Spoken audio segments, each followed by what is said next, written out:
all that moxie and experience from you, and now you have a rookie quarterback.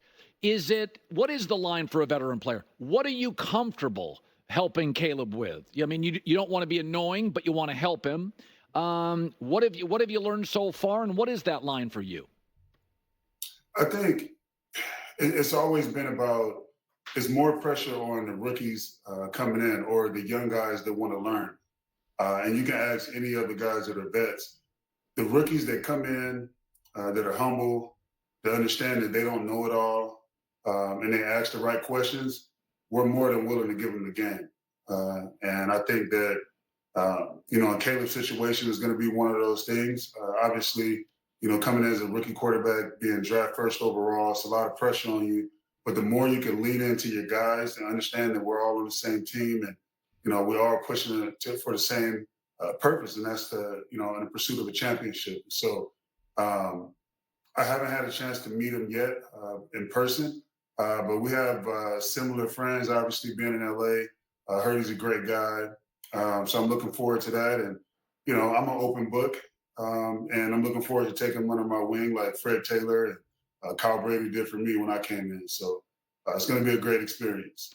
So it's so interesting that I just view you as obviously you played with the Jags, but I really, and that was most of your career. But they're a lower profile team. So I remember your Green Bay years as much as your Jacksonville years because Green Bay's on TV every week. And now you go to your most hated rival. Same weather, probably a little bit more of a nightlife, one of my favorite cities in America. But I don't think fans think about this. You were basically in brawls with Chicago for the last 5 years. Now you walk into that locker room. You think it's going to be a little odd? It's not really odd for me because, for one, my film does the speaking for me. So it's not about me going in there and boasting and being weird about it. And a lot of the guys, like I've been playing ball when a lot of these guys were in high school and junior high. So it's more so just like the big brother role, obviously. And, sometimes I'll see I'll see comments on my pictures sometimes, or if say if the Bears post something about when I resigned, it was like trying to remember something I saw. Like it'd be like, man, why aren't you retired? Or I didn't even know he was still playing, or this, that, and the third. I just feel like if I came to your job, let's say if you were working a normal 9-to-5 job, and I came to your job and walked in and was like, man, you're still working here? Why don't you retire? Like, I just feel like if you have the passion to do something, right, and you're playing ball or doing whatever you're doing at a high level, you can control your destiny in a way. I've been playing this game because I love this game, and when it's gone, it's gone. You can never get that back. And so these are, especially these last like 5 or 6 years in my career, has been amazing because I've been able to see it from a different standpoint. And obviously spending 12 years in Jacksonville, I was just kind of in the mix in my prime, catching the ball, doing all these things. But now my role has changed, and it's just been amazing to just be able to play ball and help guys learn the game from a different perspective. And I'm here to tell you now that, like, regardless if I'm 40 years old, I'm going into my 19th year, there's grumblings like, oh, he's a locker room guy, this and that. The NFL is not a place where you can hide, right? So if they're gonna, spend their money and invest in me, it's not to be just a locker room guy. right. Like, and I don't take it as that. I take my job very seriously. Yeah. I enjoy dominating at the point of contact, and it's just definitely a blessing, and I'm forever in gratitude for this opportunity. And I'm gonna play this year just like I played every year, and that's to get better every day. And something that I'm proud of. Finally, if there was a guy, he may be retired now. If he's playing, you may not want to say it. But if I said to you, no, this doesn't matter. Okay, so I think this is awesome. I really, really do. And I think this bodes so well. Everything he just said from, because Colin asked him 2 questions, right? In terms of, hey, what are you going to do with Caleb and how are you guys going to be, as well as, how do you feel coming to the Chicago Bears and all that. And I think both those answers were spot on. And he's highlighting who Caleb Williams is and the humility that he has and the importance of that, because you have to learn, you have to grow. You can't go into the season thinking you know everything. But also, sometimes no matter how humble you are and how much humility you have, if you don't have the right people around you, then you might be absorbing the wrong lessons, right? The wrong approaches, right? And so there's always this mistake where they say practice makes perfect. And it's like, no, perfect practice makes perfect. There's a difference. If you practice the wrong thing again and again and again, well, then you're going to be bad. And so what I really love what the Chicago Bears have done is they do seem to be surrounding Caleb Williams with the right people. And this is such a great thing to have Lewis there, because he's there and he knows, he understands his role.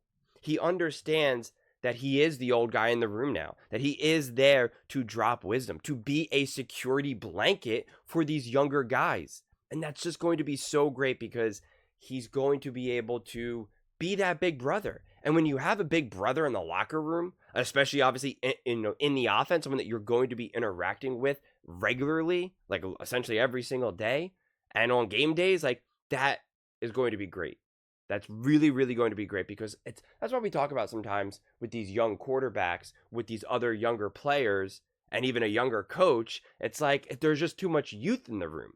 Everyone is trying to figure it out. Everyone is trying to prove that they belong, that they, that they deserve another contract, money, fortune, fame, whatever it may be.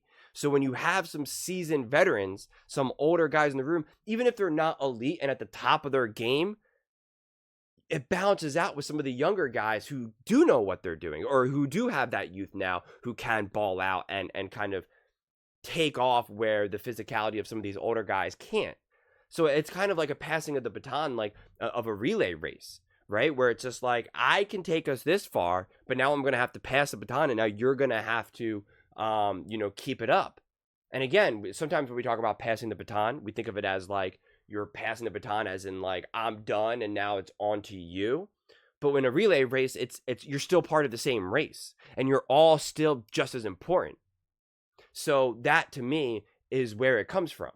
So I just think that this ends up being just such a great thing to have. I love everything that he's saying. And I think if you're watching this interview and you're a Chicago Bears fan or a Caleb Williams fan, this has to make you feel really, really good and really, really optimistic, because these are some of the things that I think when we see quarterbacks fail, young quarterbacks fail, it's because they lack a veteran presence like this. Outside of obviously some other factors like bad coaching, no weapons, right? But when you have the weapons, and sometimes we've seen this where a team has a decent coach, decent weapons, but the quarterback just still can't get it. They can't grasp it, or they can't sustain it. I think the beautiful thing about having a voice like this in the locker room is that that's how you can overcome some of the adversity. That's how you can sustain some of the greatness. That's how you can get yourself out of a slump. There's just so much wisdom to go around, that when the person is open to accepting that and experiencing that, then I think that can really, really facilitate the growth. And I'll always use these types of examples, and this isn't a perfect example, but the fact that Andy Reid was in the NFL for so long, who was literally, in terms of wins, playoff success, all of that, was literally like a top 10, top 8 coach of all time, who played already Bill Belichick and Tom Brady in the Super Bowl. All of that wisdom, all of his mistakes and all of his successes, he was able to bring that to Patrick Mahomes. And that matters. That matters big time. And Patrick Mahomes was able to, grow from that big time. And again, I'm not saying obviously this is exactly what the Chicago Bears have. I don't want to like over sell this, but it's just all nudges in the right direction. It's all nudges in the right direction. And that's really all you can hope for at this point is there enough momentum pushing this team, these players, in the right direction? Because the players are good enough to be able to do it, to be able to take it from there. I feel like that's all the Bears really need at this point. But those are just my thoughts. I would absolutely love to hear yours. What do you guys all think about the Chicago Bears and Caleb Williams and their veteran leadership and, everything Lewis was saying here. Let me know in the comments below. I read every single comment, so whether you agree with me or disagree with me, either way, let's get in some discussions, let's get in some fights, but ultimately, let's just have some fun. And please do consider subscribing. We are building an amazing community here, and I would absolutely love to see you part of it. I want to build something that we all genuinely feel connected to, something that we're really excited to be part of, and I think we're well on our way to doing it. And please don't forget to give this video a thumbs up, as it really does help with the visibility and the algorithm. Thank you so much, and see you next time.